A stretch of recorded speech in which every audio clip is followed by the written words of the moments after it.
Right. So we are going to get into our program. First, I just want to be sure to let everyone know to just follow the coalition on social media. We are on Twitter, Instagram, Facebook. To everyone live on a live stream right now, please feel free to tweet at the coalition throughout the summit today and share content. So we're going to get into our first panel of the day. Our first panel discussion is centered around the question, what does a resilient waterfront mean to you? So we'd like to welcome our panelists, Alison Badrigian, Director of Projects and Planning for the Esplanade Association, Rebecca Block, City Awake Advisory Board, Sara McCammond, Executive Director of Harborfront Neighborhood Alliance, and our moderator, Latifa Turner Ziyad, Director of Community Engagement and Resilience for the Neighborhood of Affordable Housing. Give it up for our panelists.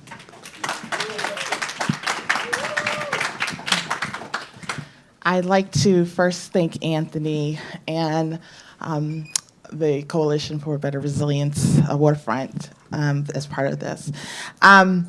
Let's start off with setting the stage, because oftentimes what happens is that when we have conversations, especially in a collaborative forum, we're talking about different things. So let's set the stage so we're talking about the same thing from different viewpoints, right?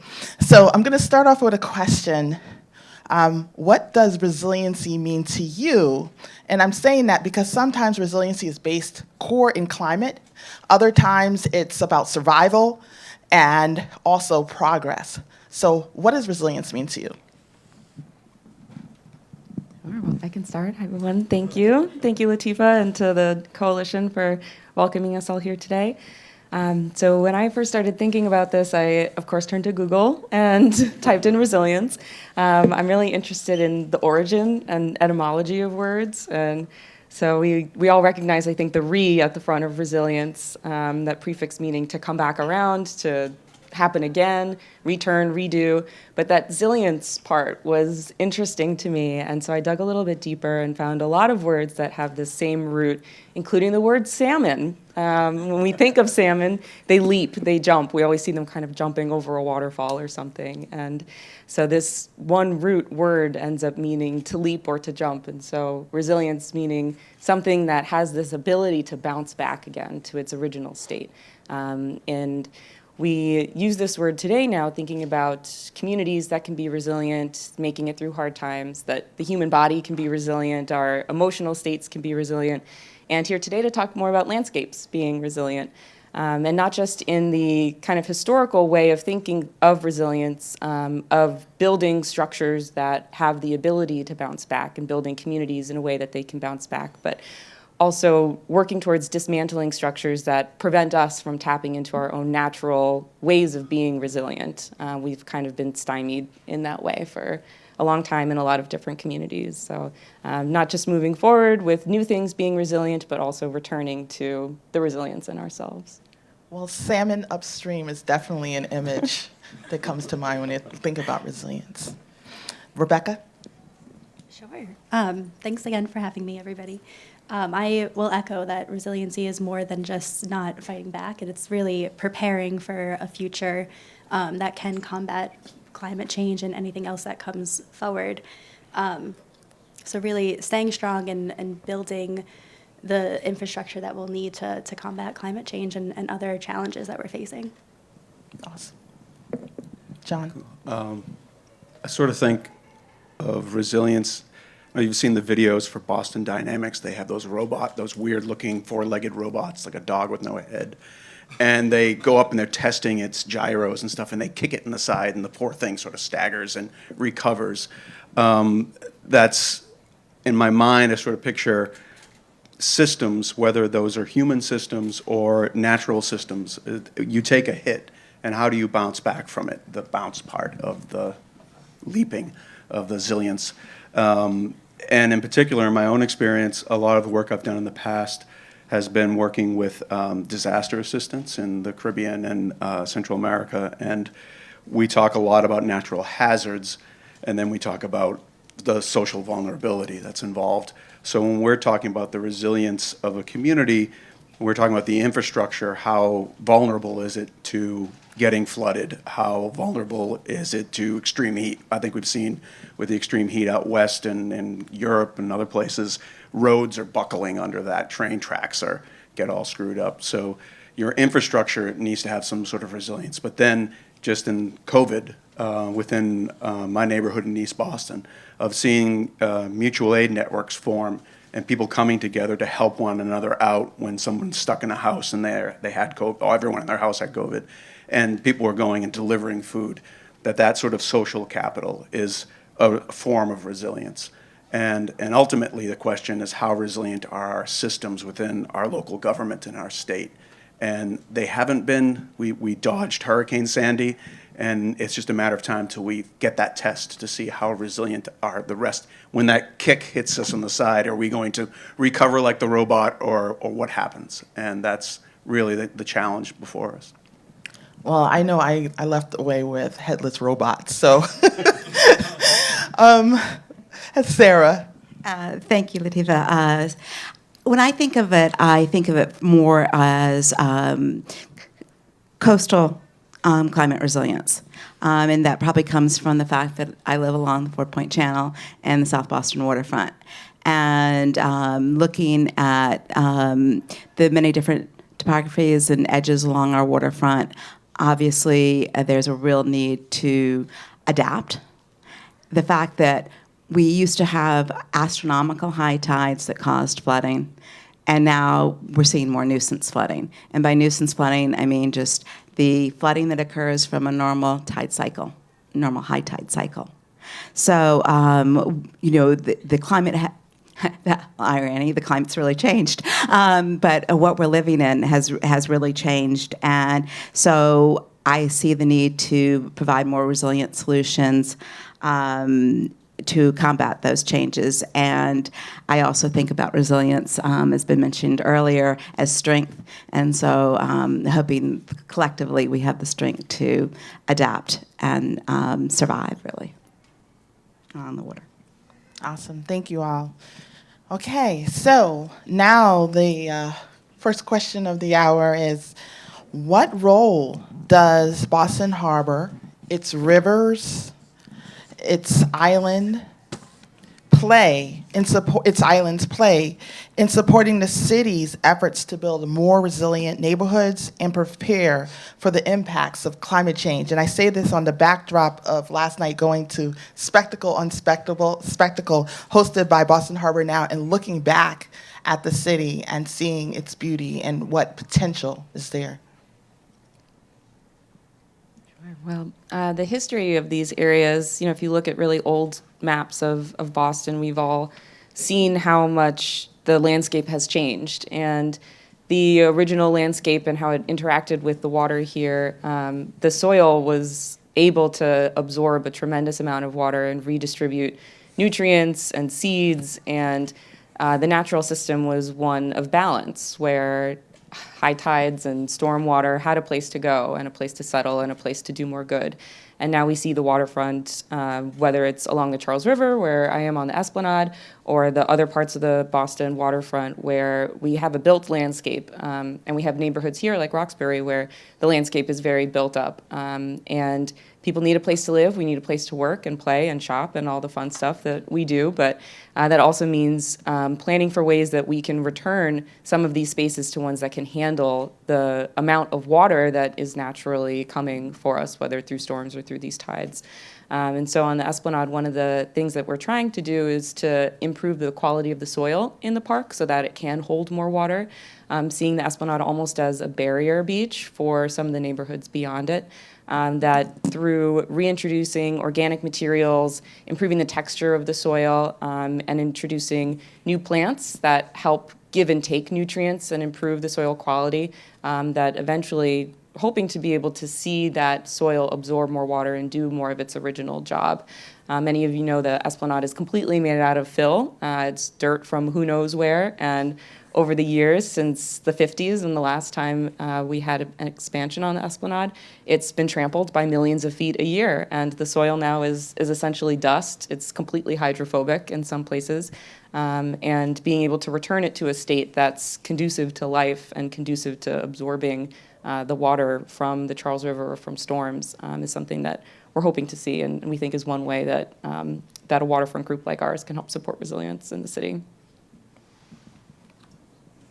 I also see a lot of the opportunity for barriers to help from the city and the entry of the waterways.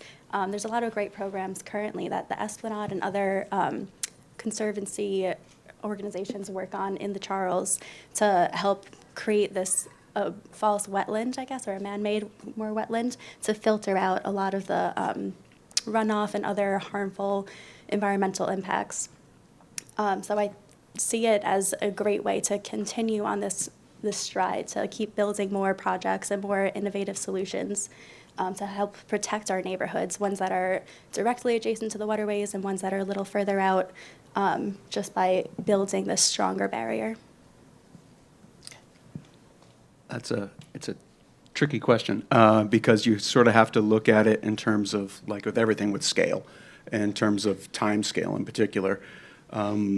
This year we're in the whatever 100, 200, whatever anniversary of Olmsted. So you've got planning that went on at the turn of the last century that has remained in place, like the Esplanade and along the Muddy River, the carriageways that were put in place. You take your life in your hands driving down the Jamaica Way because it wasn't made for cars, because cars didn't exist at the time. But we still have that infrastructure. We still use it. We need to be thinking in terms of that kind of scale. We can't think of 5 years out or the cycle of a developer or the cycle of a politician, but we need to think of a cycle of generations of what's going to be here, that Olmsted left stuff for us as well as the other builders and architects. What are we leaving for the future? And given what we know about climate change, which is the crisis we're at, what is that going to look like in the future? So a lot of the sort of nature-based solutions of coastal development is very important for the near term. We need buffers. We need things that can absorb the water. We need systems that are going to replicate what was here before we paved everything over and filled everything in. But we also need to be realistic and know that as you look out 100 years into the future, we know that sea level rise is going to be happening. We know that there are going to be some severe changes, and that's going to result in some really hard decisions. We always sort of hope those decisions are going to be made by somebody else next year, or after I'm out of here, I'm going to retire and go to the White Mountains or something, and I don't have to deal with it. But that's not how Olmsted thought. That's not how people in the past thought when they laid down the infrastructure we use today. They were planting that tree for the future generations. And I think as we start thinking about some of these living with water kinds of solutions, we have to really start thinking big and out of the box and addressing what this place is going to look like in the far future. The random neuron firing is the analogy to, I don't know if you remember the first Christopher Reeve Superman movie. And Lex Luthor had his evil plan, and his whole thing was he bought all this worthless desert property because he was going to cause an earthquake and have California drop into the sea, and then he would have waterfront property because it was worth so much money. Crazy, it was fun, it was Gene Hackman and everything, so it was a good time in a movie. But realistically speaking, Medford could potentially be waterfront property in our future. Not in my lifetime, I'll be gone. But we need to start thinking in that terms. Dorchester Heights could be, waterfront property. So John, just to follow up, what time frame would you think is good planning to happen in the future, and then reverse engineering backwards as to what kind of phases need to take place when? I think you sort of have to do we have to approach planning a little differently, a phased planning. We have to think about what's going to be here temporary. It's going to involve a lot of stuff that doesn't look temporary, but what's going to be here for the next 20, 30 years versus what are we investing in that's going to be something for 100 years down the line. Those are huge investments, and it really is a different way of doing things than how we've done things in this country. So it's it's going to take a massive shift, and I do think it's going to take some kicks to the side of that robot before people realize, oh, this is serious. We have to figure out what we're going to do, but I think you have to have a multi-tiered plan. Okay, thank you. And just to follow up on a couple of John's comments, and I agree with what all my panelists have said, we need to be able to incorporate solutions that are maybe more short-term and immediate that can adapt. And we need a layered approach that we can use. And one of the things that when we look at our harbors and our rivers and our shoreline, the shoreline is the first line of defense to the inner and more inland neighborhoods. And if we can't stop the flooding there, then you're going to see more flooding coming down into the rest of the city of Boston.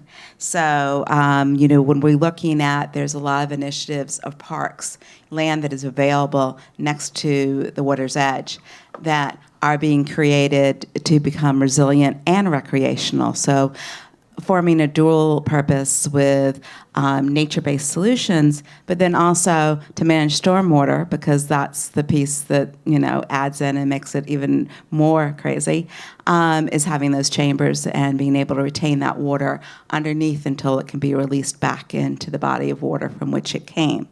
So, we look at Moakley Park is doing great things for resiliency, which is, and then along the 4-Point Channel, what is planned for what they're calling berms, more land accessible walls instead of hard seawalls, and how much that's going to protect South Boston, the South End, Chinatown, Dorchester, and even parts of Roxbury.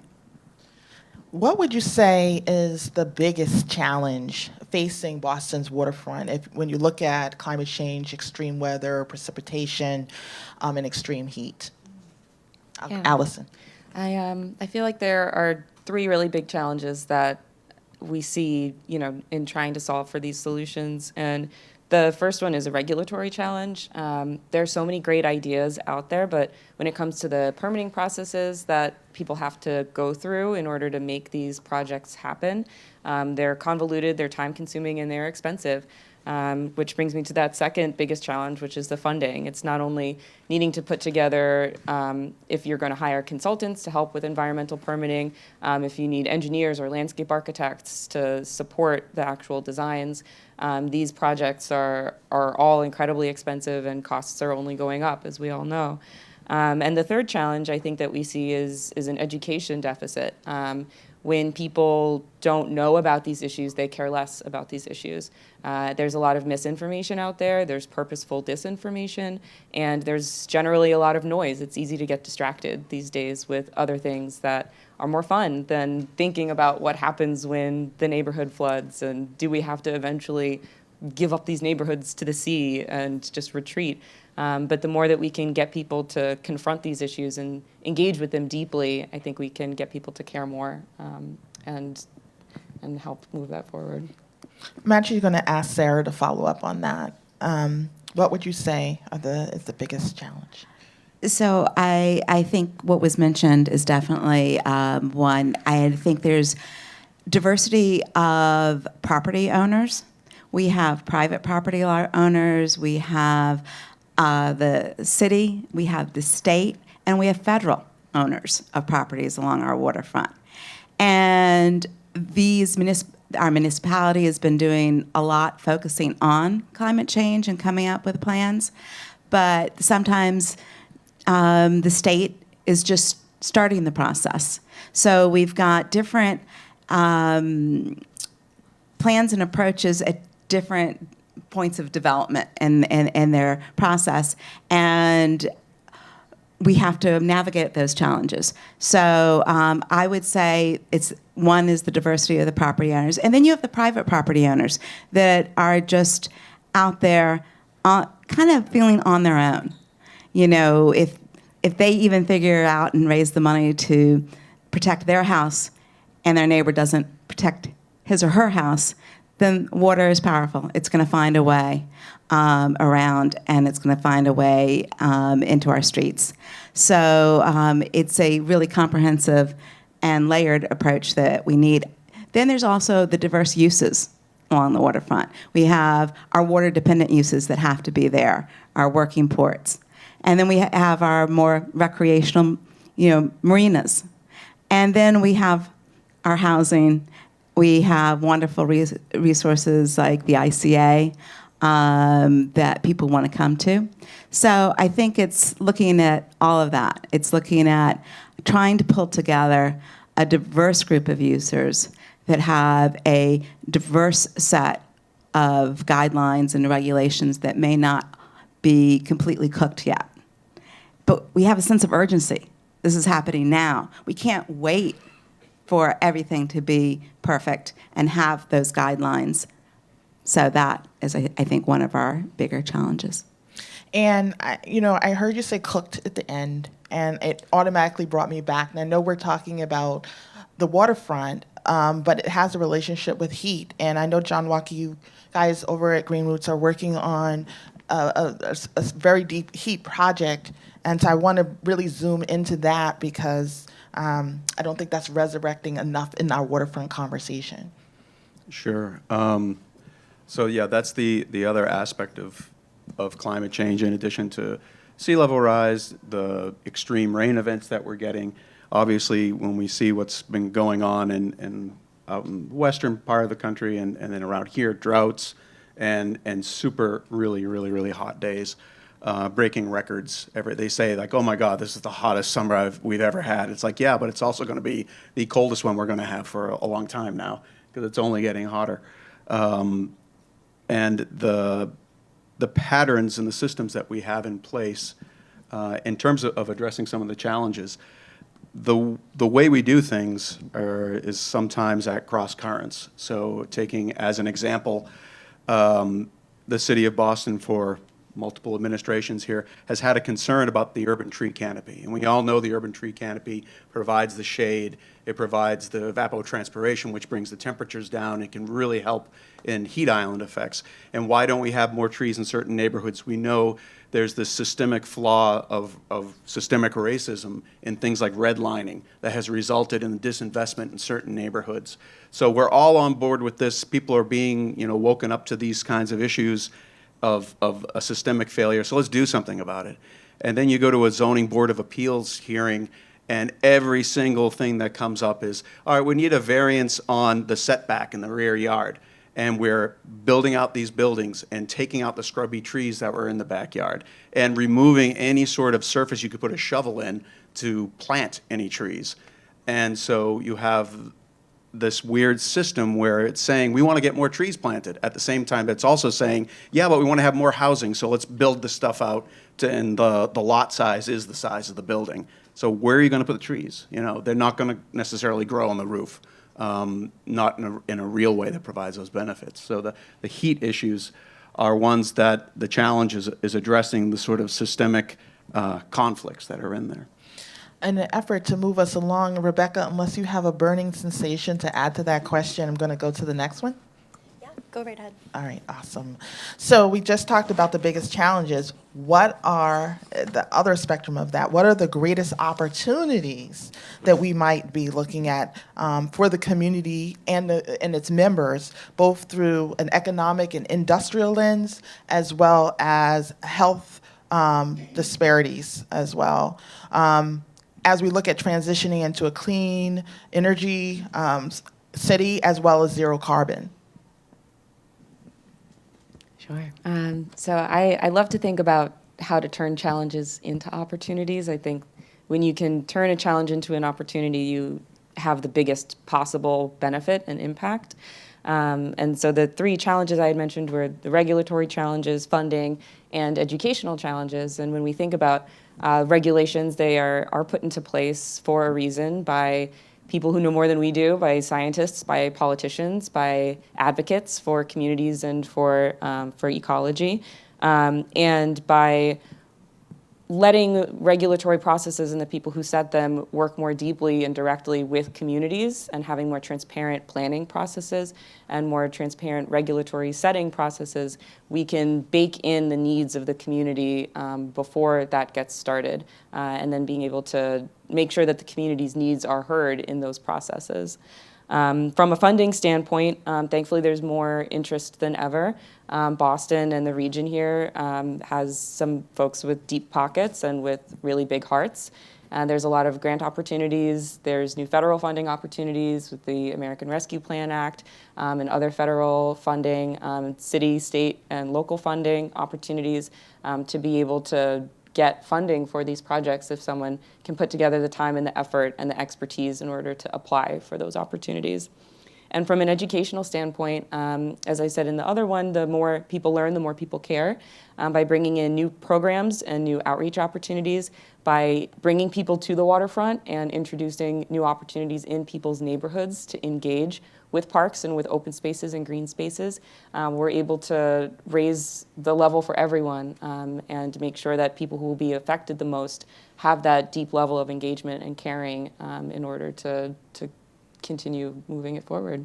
Okay. Rebecca, I see you shaking your head, so we're going to jump right to you. Sure, yeah, I think there's a lot of great opportunity now to involve more of more underserved communities that are affected by climate change and not necessarily seeing the direct impacts of it at the moment. But I think that with this growing industries in an energy sector, there's a great opportunity for a workforce development program to really involve more, starting with youth organizations, to build this labor skill set within the communities and just create this pathway to then serve this industry that can combat a lot of these bigger picture climate change challenges that we're facing.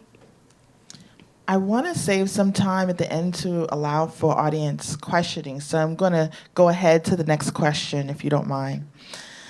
How do you balance the needs of the waterfront and leverage current essential resources that you already have and infrastructure when you're talking about working ports, cultural institutions, local neighborhoods, open spaces, and parks for both the region and in Boston area?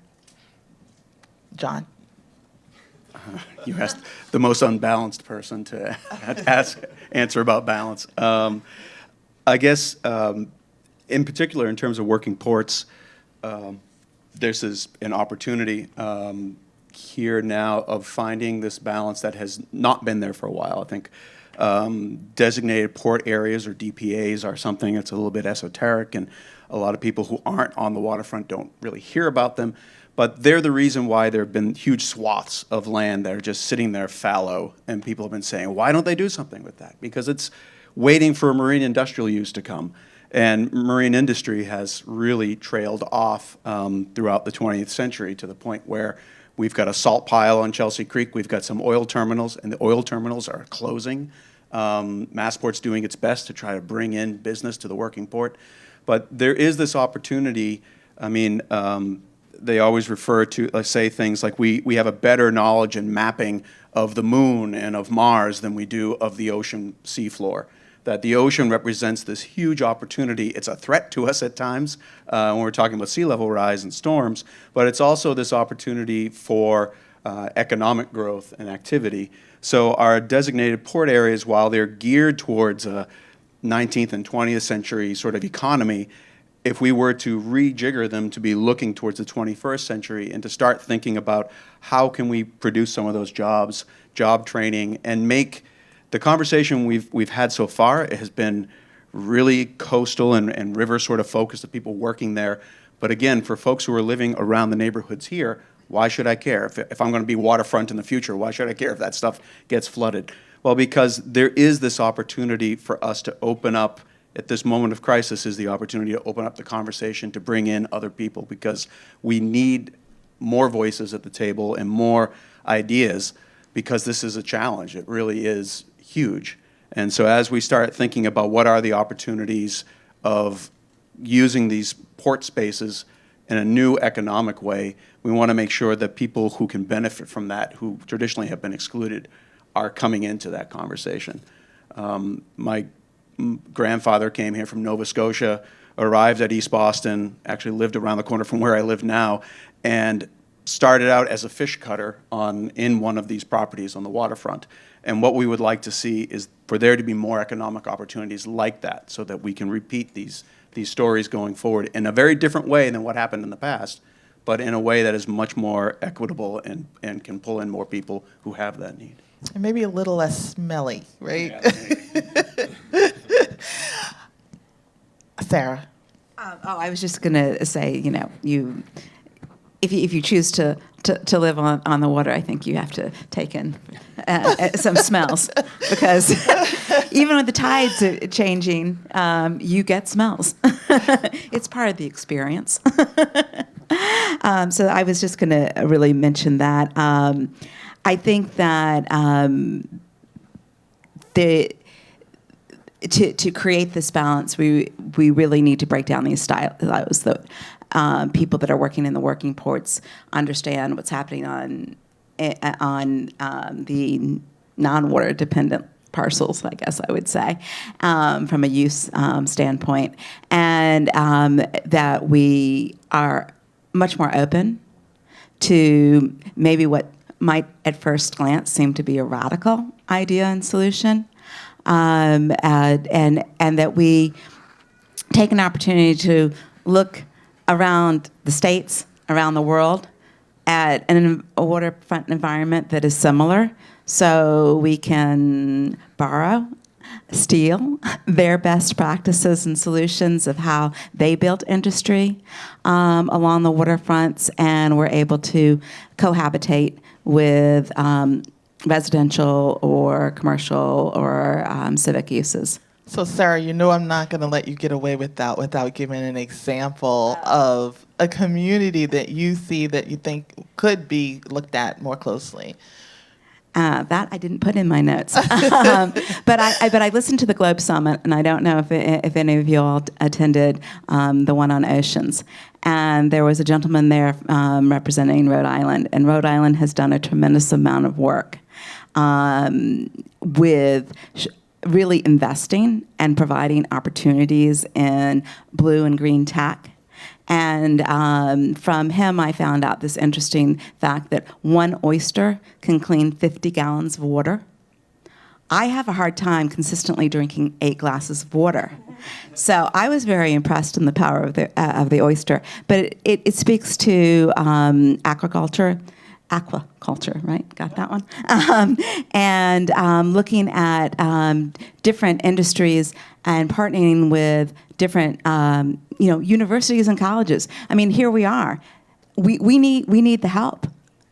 We desperately need the help of we're a rich resource of educational learning, and we need your ideas, the ideas of students in these fields, to come to bring new ideas to the table to help create a good balance and a successful solution. Well, I'm an alum of Roxbury Community College right here. They see Jordan back there. And UMass Boston is doing a project with the Neighborhood of Affordable Housing, NOAA, and they told us that the back of where we are located used to be known for oysters in the 1800s. So it's bringing back some of those indigenous solutions that have been there all along. All right.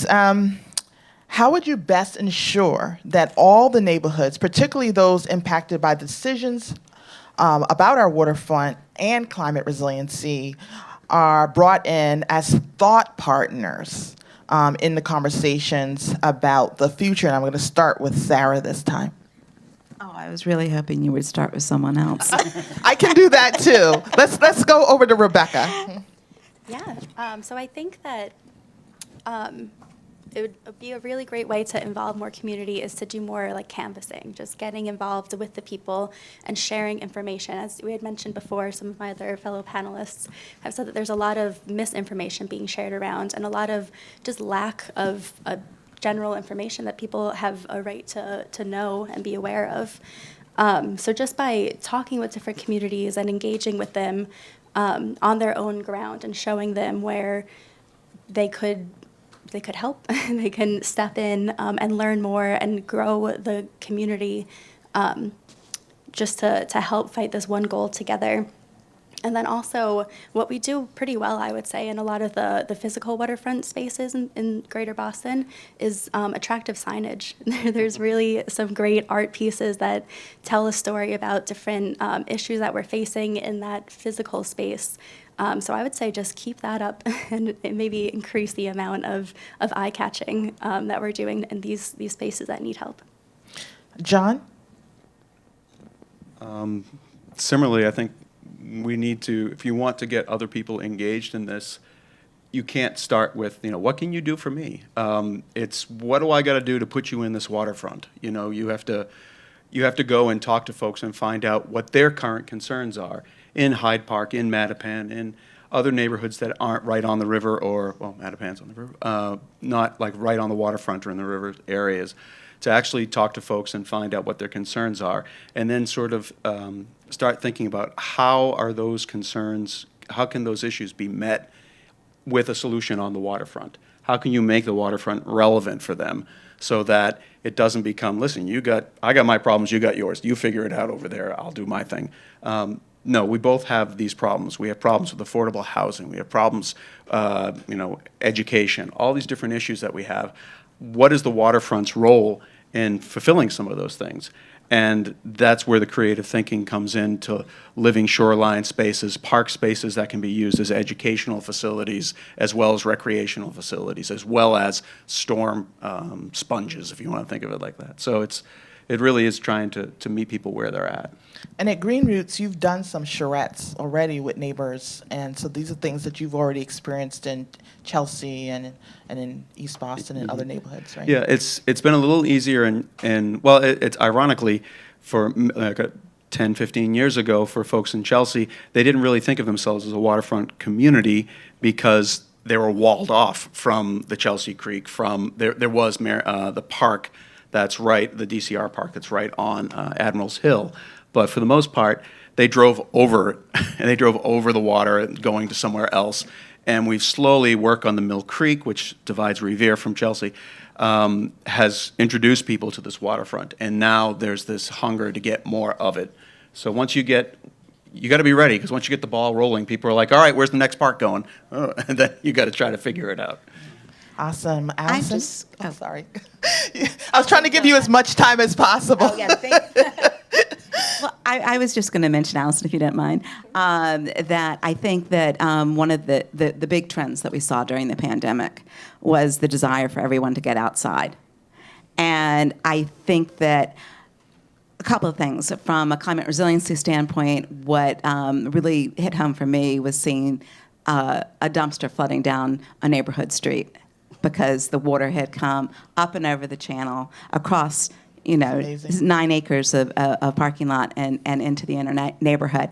But the other thing that I think that has really helped is that people want to be outside more and they want to be involved. And so if we can take that momentum to say, let's look at how we can make the best outdoors, and let's look how we can get more trees and get more shade and have more enjoyable experiences outdoors along the water's edge and inland.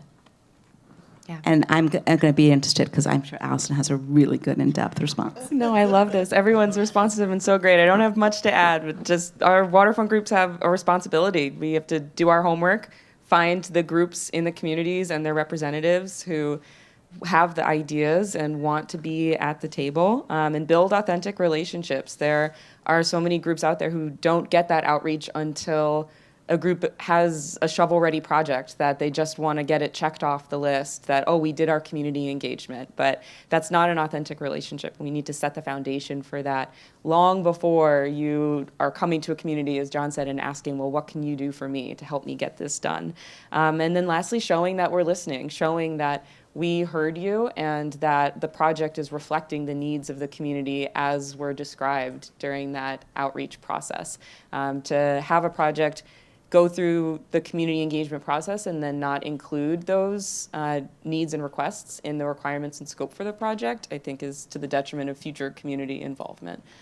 So yeah, this is such a great question. Go team. Go team. Now we're going into the last question. And we saved the best for last.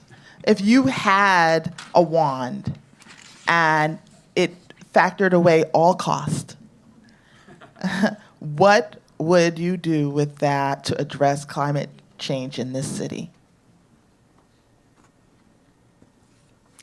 So Rebecca. Yeah. So something that I've been seeing a lot in the development of just commercial real estate or just real estate in general has just been the need to have these high LEED certification on new buildings that are coming up. And it's expensive, but it's even more expensive to then retrofit older buildings to fit into the new standard that does make a big difference into the output that they're putting into the environment.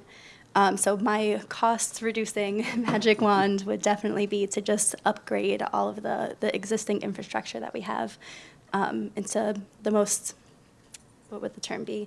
I guess efficient way that is possible at the moment. All right, awesome. And we have been flagged for the last 4 minutes, so I want to not put too much pressure on you, but like a 1 minute quick drop answer would be great. Yeah, absolutely. I think with a magic wand, I would love to actually see how much the impermeable surfaces in these neighborhoods are being used, how they're being used, and if they're being underused, let's rip them up and let's put some real earth down. And the more that we can re-engineer these spaces to be ones that harken back to what it originally was and reintroduce nature, I think that's what we're going to have to do. But it takes a sledgehammer and a village. All right, Sara. Oh, I was going to use my magic wand to create these green spaces and just at different elevations, being more naturally based barriers against flooding and places that people just want to go and do a lot of fun things and get out on the water and that's my imagery of just having fun, being a big park, I guess. Like what the Trustees is doing at Piers Park 3. Magic wand ones are always tough because, in the fairy tales you get 3 wishes and you always end up getting screwed. So you have to be careful what you wish for. But I would say the big wish would be that we start having real conversations about the horrifying fact, the lifeblood of the city of Boston for its operations is its tax base, which is based on property, and the priciest property is on the waterfront. Let's start having a conversation about what we're going to do about that before that stuff gets hit. My magic wand would bring everyone to the table. That takes months and months and months to get the meeting, but you could just snap your fingers, and there's the mayor, there's the governor, there's everyone in the room at the same time, and a camera so they can't weasel out. Okay, so we have 2 minutes left, and I'm going to squeeze in a question that came to us online. For those of us who care about climate change and our parks, what can we do, and I think this is talking from an individual perspective, to support and get involved? Get on e-news listservs for state agencies, go to their public meetings, learn about the projects that they're doing, and advocate for your communities and vote. Exactly. I'd say come down to the waterfront and actually get engaged, like all these Wellness Week, all the things that the coalition has been doing. People should come out and enjoy the waterfront and see it as theirs, because it is theirs by law. So get out there and enjoy it. And the more that you do that, the easier it's going to be for us to start having more in-depth conversations about what we should be doing and how we should be doing it, and that you will feel ownership of this and be able to say, I don't want to see that. I want to see this. I don't want an oyster bar. I want a pupusa place, or whatever it happens to be. But we need you to feel comfortable enough to come down and poke someone in the sternum and say, listen, this is what I want. We want that. We want people engaged and on the waterfront. So come out and enjoy it. Yeah, we're definitely looking for feedback from multiple users on what would make it be a welcoming waterfront, one that you would stay and one that you can afford. And in terms of parks directly, which I think was the question, the City of Boston Parks Department is running, has run a couple different programs and is continuing to run programs on parks. And they're reimagining these parks to be resilient and recreational, from active and passive uses, what the uses that you are saying you need, and more trees. Well, I would say last night I heard a really radical idea about parks. It came from Bud Riss at Spectacle from Spectacle Island. And basically what he said is, you know, they're celebrating 100 years of the state park. You're celebrating 50 years of the national parks on the Boston Harbor Islands. And what about a city park on those Boston Harbor Islands? So I just want to put that out there and resurrect that. I want to thank all of the coalition members for Resilient and Inclusive Waterfront. I want to thank Roxbury Community College for hosting us, and give yourselves a round of applause for coming out into Roxbury Community College today. My name is Latifa Ziyad, and this was Alison, Rebecca, John, and Sara. All right. And Anthony.